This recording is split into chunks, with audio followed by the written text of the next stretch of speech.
Okay, and just as a caveat, this is not intended to, tell you everything you need to know about the Bank Secrecy Act and how it might apply to you. These rules are rather complicated, and, designing your company around them can be involved.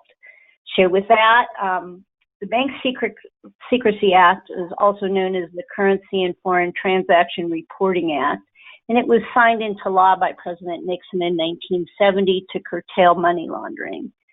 Prior to that act, there were no restrictions on foreign currency deposits made into American banks, which made the U.S. a great destination for money laundering.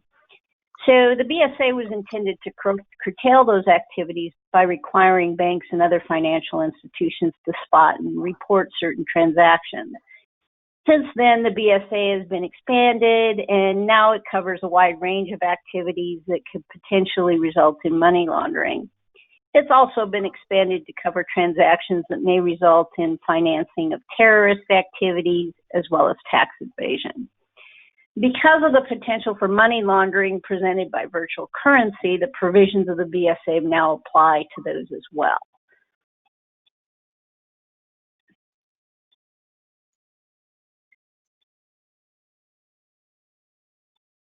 Kimberly, I'm having trouble changing slides. Oh, I just moved us to the next slide. Okay, good.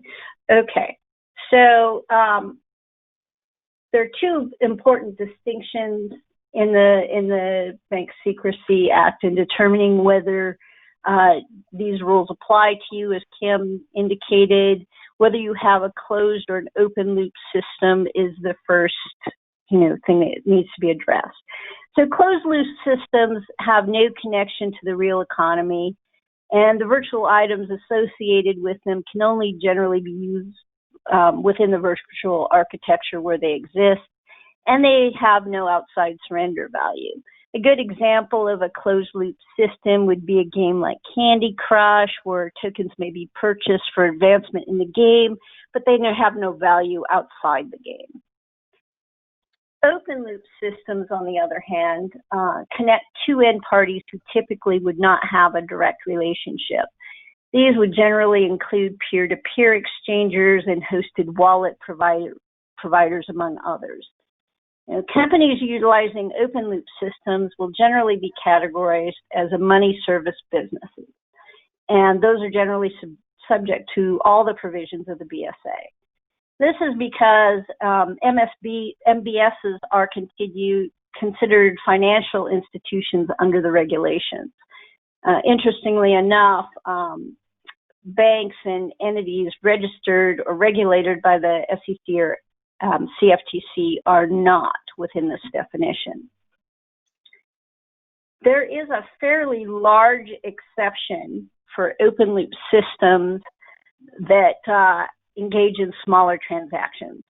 So if an MSB has an activity threshold that is equal to or less than $1,000 per person per day in one or more transactions, then you don't have to worry about being an MSB or complying with any of these rules.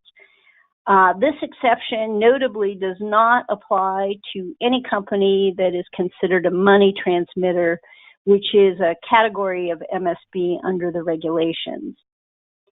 If a business is open loop and meets this definition of money transmitter, then all of the BSA applies regardless of the amount of the transaction. So as you can see, it's pretty important not to be considered a money transmitter.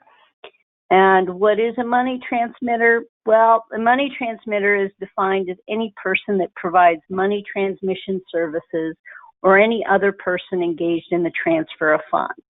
A pretty broad definition. Money transmission services are further defined as the acceptance of currency, funds, or other value that substitutes for currency from one person, and the transmission of currency, funds, or other value that substitutes for currency to another location or person by any means. Now, this definition doesn't include something called a service model business. Service model businesses are typically those businesses that issue cryptocurrency in exchange for the provision of services. So If you're issuing cryptocurrency and that cryptocurrency can only be redeemed by the provision of services by you, then you're not going to qualify as a money transmitter, and so you wouldn't be subject to those particular rules. So money transmitters must comply with all the provisions of the BSA, and the added, other than the fact that there's no currency threshold there, there are various state and local regulations that they also must comply with. And at present, there's no uniform approach. There may be one in the future. The states are talking about that, but right now, it's a state-by-state analysis, and, these rules have to be carefully reviewed to see if, they apply. For example, California defines a money transmitter as anyone who sells or issues payment instruments, sells or issues stored value, or receives money for transmission. So as you can see, that, involves a wide variety of possible transactions. So you might be asking, well, why does this potentially apply to me? Well, on March 18th of 2013, FinCEN, which is the Financial Crimes Enforcement Network of the Department of Treasury, deemed that a money transmitter included a virtual exchange or an administrator of a centralized repository of virtual currency who has the authority to both issue and redeem virtual currency. FinCEN guidance states that an administrator or exchanger that accepts and transmits a convertible virtual currency or buys or sells convertible virtual currency for any reason is a money transmitter under the BSA. Well, so now you're a money services business under the BSA. What does that mean to you? Well, there are several requirements of the BSA. First, you have to register. You may have to submit currency transaction reports. You may have to submit suspicious activity reports. And you need to create a written anti-money laundering program and policy. And we'll look at each one of those a little bit.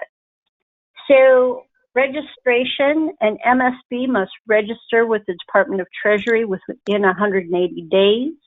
That registration has to be renewed every 2 years. The documents supporting registration must be retained for 5 years. Re-registration is sometimes required. Those are limited type transactions, but the FinCEN, if they think there's some sort of abuse, might come back and say you need to re-register. Registration is required regardless of where you're located. So if you're located in China and you have transactions in the U.S., you're going to have to register with the Treasury as a BSA. Failure to register is a federal crime. So obviously registration is important if you're engaging in those activities. So currency transaction reporting. Well, currency transactions are transactions involving the physical transfer of currency or other property from one person to another. Pretty self-explanatory. It covers deposits, withdrawals, as well as exchanges. Currency is defined as coin of the U.S. or any other currency if it's customarily accepted as money, which would include virtual currency. Each transaction over $10,000 must be reported electronically within 15 days of occurrence. Now, in order to catch transactions that attempt to evade this rule, the regulations also require that multiple transactions have to be treated as a single transaction if the MSP has knowledge that the transactions are by or on behalf of any person and would otherwise result in the $10,000 rule being exceeded. Failure to file the CTR is also a federal crime. Suspicious activity reports began with banking back in the 70s, but they now apply very broadly. So MSBs operating in the U.S. are required to report any suspicious transaction that might be relevant to a possible violation of law or regulation, within 30 calendar days of initial detection of facts that would form the basis for filing the report. That's fairly broad.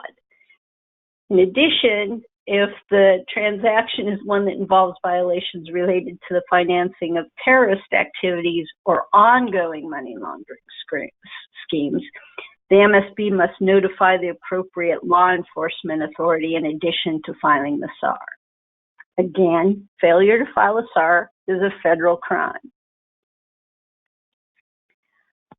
Okay, so in addition to the above, you have to do a written anti-money laundering program and policy statement. This must be adopted and approved by senior management and made available to Treasury on request. At a minimum, an AML program must be designed in such a way that the company is able to detect and report the suspicious activity, must be reasonably designed to achieve compliance with the BSA, including but not limited to having a risk-based customer ID program that enables the company to form a reasonable belief that it knows the true identity of its customers. So for you lawyers out there, that's know your customer rule. Must be independently tested to ensure proper implementation, and must provide ongoing training of personnel. So you can see that becomes a bit involved. Now, as I've been saying, failure to comply with these rules may result in rather substantial penalties. The government has a lot of tools at its disposal with regard to violations of the BSA. Both civil and criminal penalties may be imposed for any violation.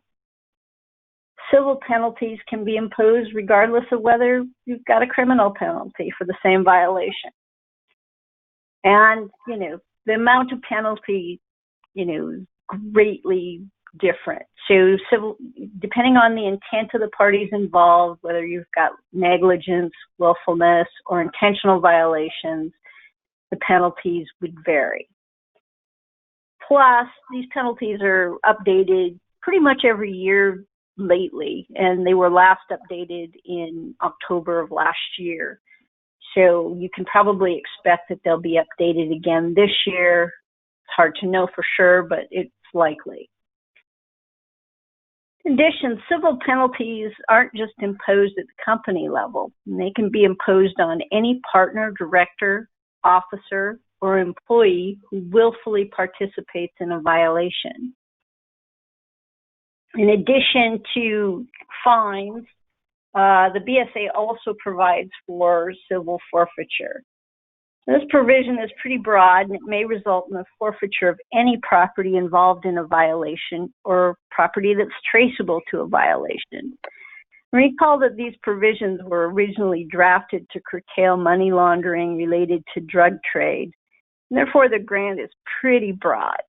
So the government has, wide variety of civil tools here to curtail what they consider to be incidents of money laundering. Criminal penalties may include criminal fines, as I said, in addition to any civil monetary penalty that might also be assessed, as well as imprisonment. Now, I haven't seen the imprisonment part of this yet happen, but they do have that at their disposal, and you can expect that if there's an egregious case, they will use that.